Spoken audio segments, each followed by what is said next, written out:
Right, because in December, at the end of the year, when we are famous and popular, we'll be able to go live and be like, what did we say back in April? Keyword soup with Hydrozoa, Sunami, and Jonny.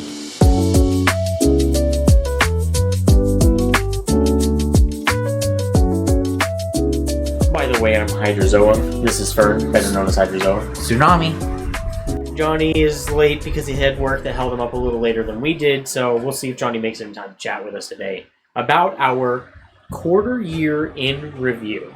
Basically looking at all of the products, all of the sets, all of the stuff that's come out this year, and talk about what we've liked, what we've disliked, how much product fatigue we're dealing with, all the different factors that come with there being two major sets, Lorwyn Eclipsed and Teenage Mutant Ninja Turtles.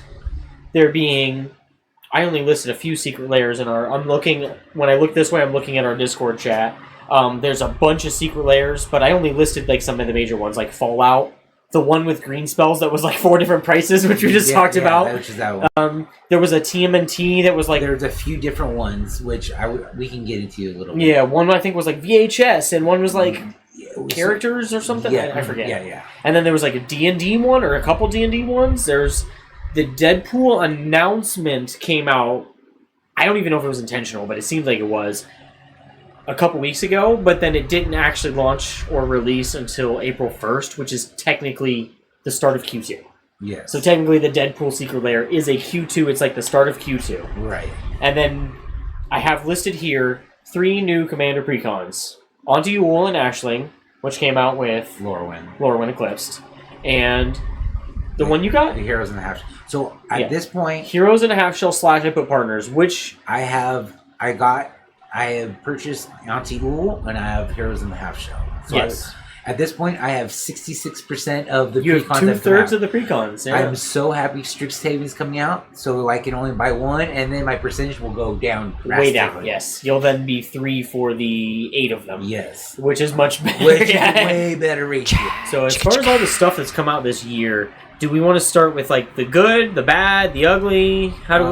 Let's just dive right in, and what do you like? What do you? Obviously, we know. Let's kick off the beginning of the year with Lorwyn. Fair enough. Let's go chronologically. There was a lot of fun stuff with Lorwyn. I still have my boxes up there. I was so hyped for that set. We've talked off air. The Jim Henson video, that one was cool. I was a big Muppet. I'm a big Muppets kid, a big Fraggle Rock guy, a big all that. It was.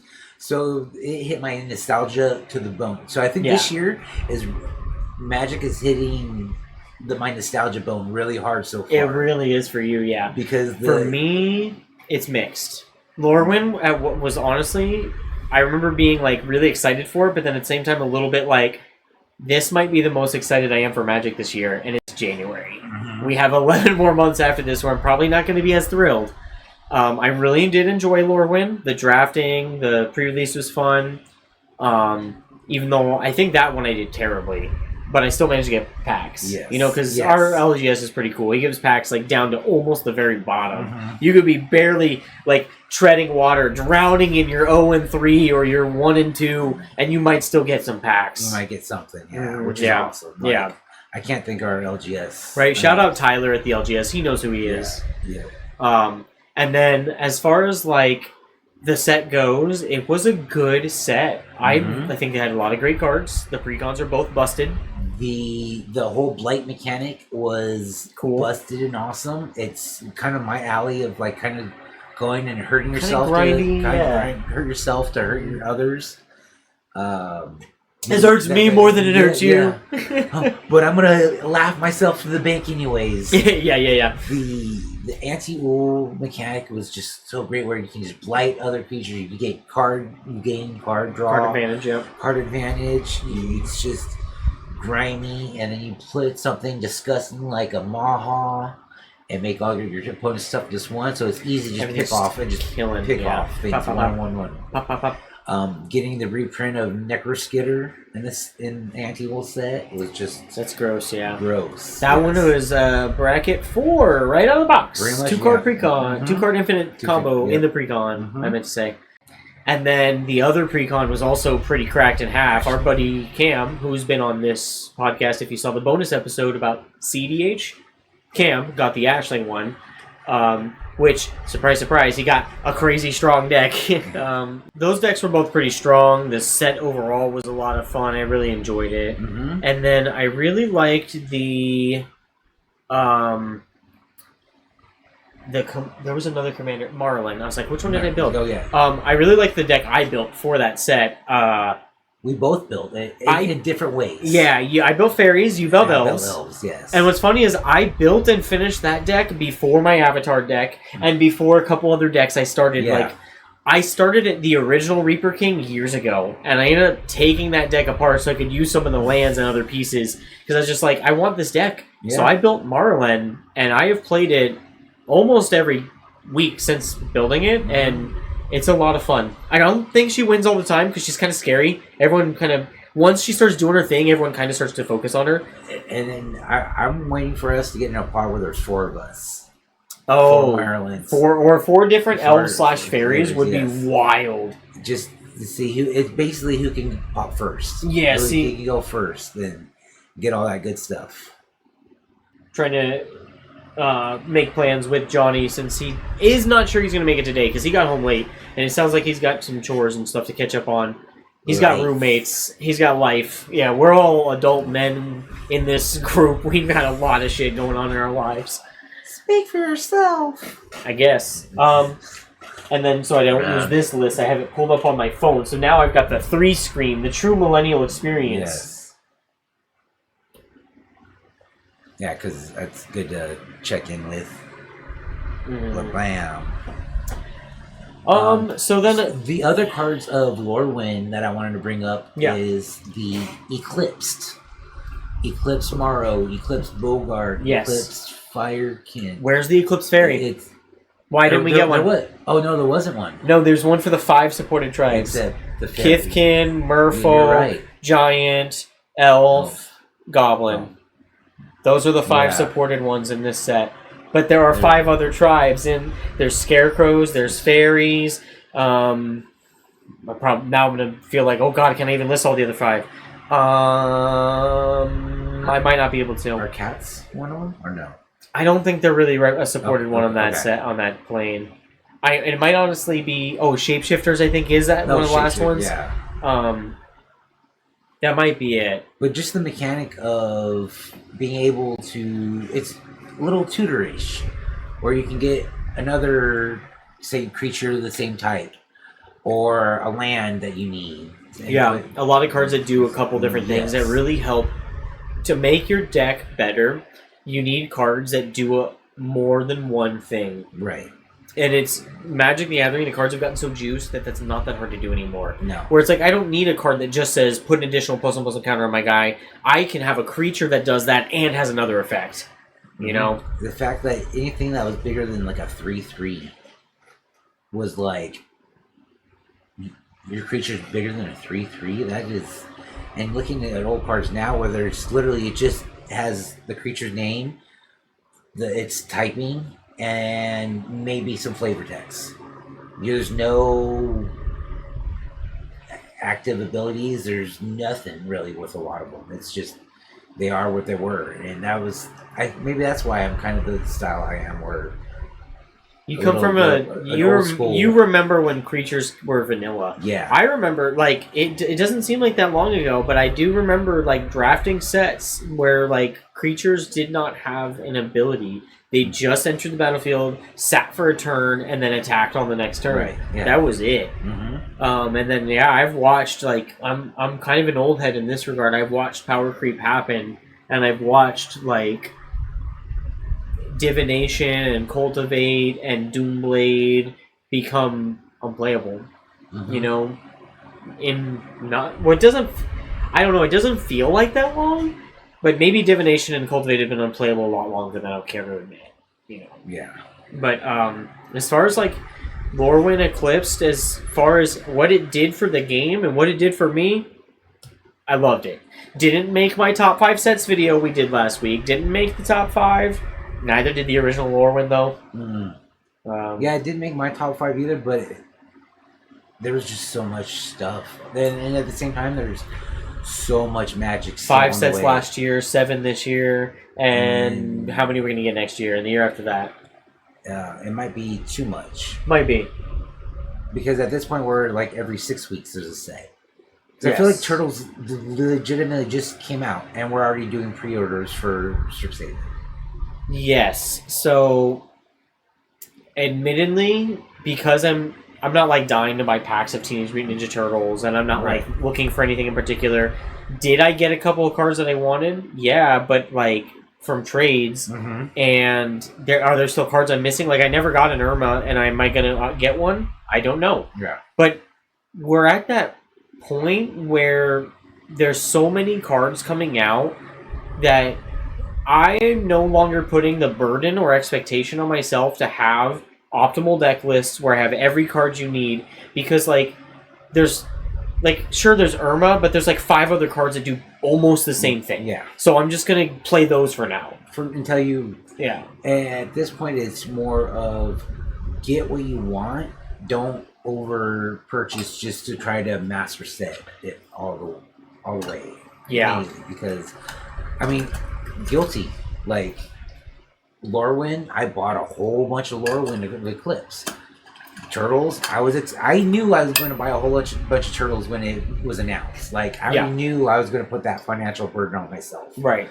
You were fully going to, because you have worn a Ninja Turtles shirt for every one of our recordings. You were always going to be the Ninja Turtles whale that they were looking for. Yeah, exactly. Yeah. Our LGS are like, all right, you walk in and they're like, which one? Which one of these ones do you not have? Yeah, I'm that like, too. that one and that one. All right. We'll put everything else out and let's get you. It's so funny. They're like filtering the Ninja Turtles to you, like you have the first say. That's funny. I mean, I am the Dawn. Yeah, you're sitting there like, Atello. I do not think I need this one. Put it in the case. I don't know why my voice went very Watto from Star Wars. I don't need it, but I'll take it anyways. Yeah. Because that's the kind of man I am. Right, yeah. With Ninja Turtles, and actually a couple of the other sets, like Avatar last year and Spider-Man last year, this has become a trend for me, where if I'm not excited for the set, I buy 0 packs. I buy none of it. I might go to pre-release. Looking at just this year specifically, I did go to pre-release for Lorwyn, and I did buy product for Lorwyn. And I bought a couple singles since then. Ninja Turtles, I did go to pre-release with you. Yes. I have bought no packs. I have not bought a single Ninja Turtles single card. Whereas I did buy like a couple Spider-Man, and I bought a couple Avatar. Right. But I haven't bought any Ninja Turtle cards. I'm not dying to. Hey there, Editor Fern from the future here. In order to drastically reduce the length of this episode, because it was starting to get really long in recording and in editing, I cut a bunch of our TMNT talk because we kind of like rehashed some of the things we had already said in our previous TMNT Commander Focus set review. And then if you're also wondering about some of our TMNT related decks, we talked about a couple of Sue's decks, because I didn't build any, but Sue built a couple of TMNT decks, and we talked about those in our favorite decks episode. So check those out after you watch this one, or go watch them now and come back and then watch this. Thanks for watching. Okay, we talked about Lorwyn, we talked about TMNT. What do you think about the other ancillary products like the Secret Lairs? So the Secret Lair for Teenage Mutant Ninja Turtles, they had a few different ones. The one I wanted the most was the VHS cover. Yeah, I saw because those reminded me of the Burger King VHSs. So back in the day, kids, you used to go into a fast food restaurant and be able to buy a VHS movie. A VHS movie is like a DVD or a Blu-ray, or now it's still just a lot of the people watching and listening to this still don't have any idea what you're talking about. They're so like, it's wait, like, what? Instead of like just pushing a button to stream a movie, you took a thing called a cassette and you put it in another apparatus called a VCR, and you would watch what we call movies. So those the VHS arts of the Turtles cards were the That's what we were talking about. I forgot. Were for me the ones I wanted most. I wasn't able to obtain them from the Secret Lair this time, but yeah, hopefully they'll pop up It somewhere. might show up at the LGS. It would be better if Universes Beyond were Secret Lairs Yes. instead of being sets. I really do think it would To just a be point. so much better for the game. I do think Secret Lair is a little predatory. The whole FOMO model and the get on and battle the Hell Queue, or you're going to lose out to the bots and scalpers. Yeah. I have battled the queue for a couple Secret Lairs, but they really, really have to interest me. And then sometimes even the ones that interest me, I forget about, and I get on and they're already sold out. I'm like, oh well, never mind then. Yeah. I'll see if they show up at the LGS. The one that was the ridiculous. Well, I guess we can get right into it. The one that was upgrading in price every time it sold out. The 10 and 20 and 30 Yeah, and it was 40 the same and 50. exact The four, same- four cards. Yeah, Whatever it was. the same 4, 5, 6, 7 cards. $4.99, and then it was $9.99, and then it was like $19.99. That's Testing to see how much can we charge. that. To What's me the is new like, normal? That seemed unfair. That's like That's price- predatory. Yeah. Yeah, I didn't like that. That left a bad taste in my mouth. It did Johnny too. got it for one of the lower price points. Like I want to say, like maybe 20. But- Still, that's. I thought I heard footsteps. Don't. Is it Johnny? Is it my child? Is it my son? Is it my neighbor? Because there is a condo right next to this one. Right. It could be them. It could be She that. could be getting it real hard right now. Her bedroom is right there. Get it, girl. Get it, girl. So I guess we talked about Universe Beyond enough to like maybe we come back and do a full video on that. But yeah, if we go back to our quarter year in review, we talked about Lorwyn, TMNT, we talked about Secret Lairs, the Commanders. Overall, how do you feel with how Magic the Gathering is going right now and how it's been so far this year? The sets this year have been great. So far. So far this year, I've been fully entertained by them.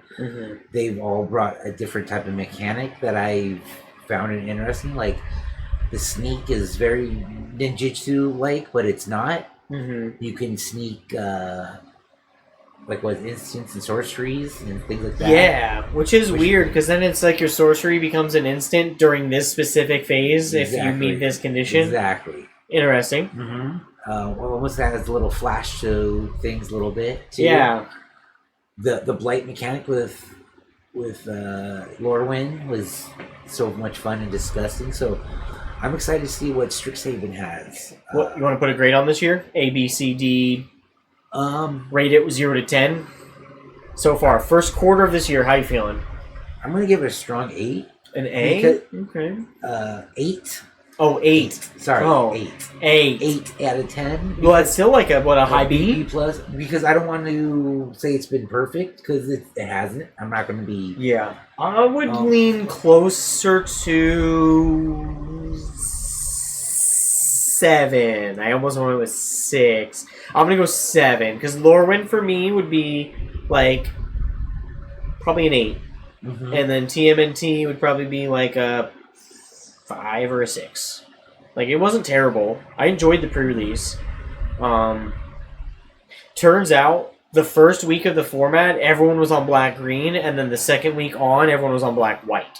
Yes. It's funny how that happened. Uh-huh. Because like I remember all of us were like, dude, our black green decks were sick, and we all had a good time at the pre-release. That was the night everyone was all black green. You guys all 3-0'd, and then I was like, my blue green. I did 2-1. 2-1. I did Okay, have a yeah, loss. Yeah, I lost my first round, and then I won the next I two. played blue green, and that was a fun mechanic. And that's what led to me building my Donnie and my. That's party right, yeah, bunch. they're blue green. You just had so much fun.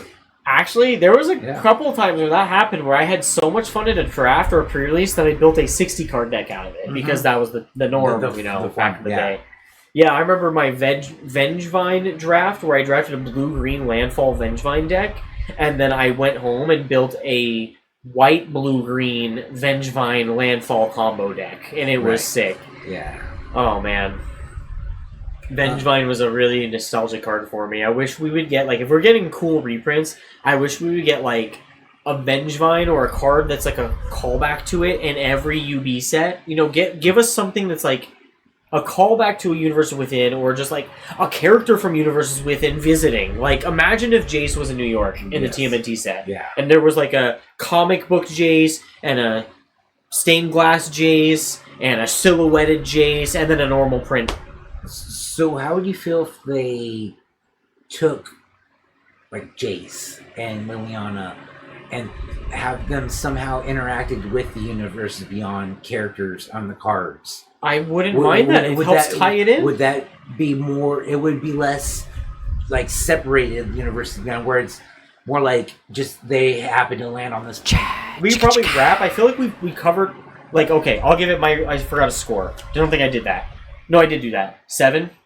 Yes. You said 8. I said 7. We'll put that up. So 7, 8. If we gave it a letter grade, probably a high B. Where it's not perfect, but got room for improvement. A lot of room for improvement. It being one. Looking forward, I'm not so sure it's going to score as high the rest of the year. This might have been their best quarter. The quarter with Star Trek. So next quarter will be Strixhaven and then Marvel. Which is another one of these situations where it's like a really exciting set for me, and then it's like, okay, Marvel. I don't know. I gotta wait and see. And then there will be... Is there 2 for the third quarter and then only 1 for the fourth? That sounds about right. Like, because Reality Fracture, Star Trek, and The Hobbit. Those are the last 3. Yeah. I just don't remember the order off the top of my head. I want to say The Hobbit's the end of the year. No, Star Trek is the day. Oh, Star Trek is the end of the year? Okay. I think it's Marvel, then it's, we'll put Reality it up on the Fracture, then it's Hobbit. Well, maybe it's Marvel, then Hobbit. It's Marvel, Hobbit, Reality Fracture, Star Trek. Okay. I think. So they're going to go back to back with you. We'll put it up on the screen and see how right we were. Give us a grade. So anything else you want to wrap up? Say anything else before we go into like an outro and say where we can find us? No, I think we kind of went through everything. There's a lot of great cards. I like that. Boom.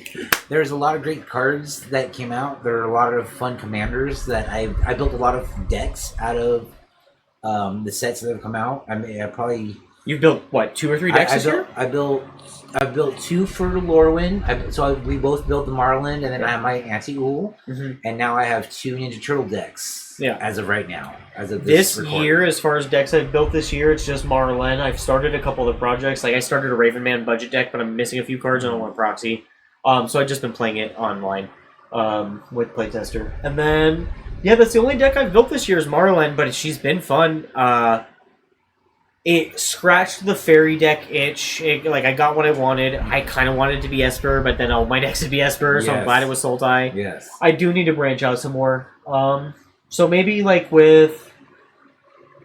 if I finish the other 3 project decks I have, maybe with The Hobbit I build a new deck. But I don't know if I'm really building much else the rest of this year. I don't know how the rest of this year is going to shape up to compare it to this quarter. I think the plan is, the reason we did this is we do our 4 quarters, and then at the end of the year compare how it all looked and talk about the year as a whole. And it'll give us a little bit better basis instead of at the end of the year trying to remember it all. The entire year. Because, I mean, I also remembered all the Ninja Turtle stuff. Right, because in December, at the end of the year, when we are famous and popular, we'll be able to go live and be like, what did we say back in April? Yes, I'm looking forward to this. Wayne's World, party time. Excellent. No. Yes. Hell yes. I've been Hydrozoa. And I'm Sunami. You can find us, this channel, find his Instagram that'll have linked in the description of the video. Bam. Jonny, who did not make it today, I'll go ahead and throw his stuff in the channel so you can find his Twitch streams. Bam. And... one last thing. I can edit this in actually earlier. What is your favorite card that's come out this year? Just pick one card, and that could even be I put this in the beginning of the video. Splinter's Technique. Okay, that's a cool one. Because it's the Diabolic or Demonic Tutor. Yeah. Where you can either pay for, it's either 2 or 4 or 5 for Tutor. I think my favorite card that's come out this year is either Harmonized Crescendo or Chronicle of Victory. Yes. So they're both pretty cool. Yes.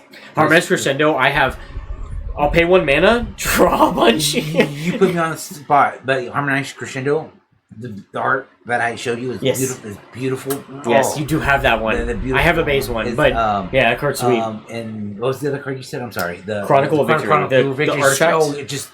Just does everything. It does everything you It does everything. Yes. All right. Oh. Thanks for checking us out. Don't forget to like, subscribe, and we'll catch you next week.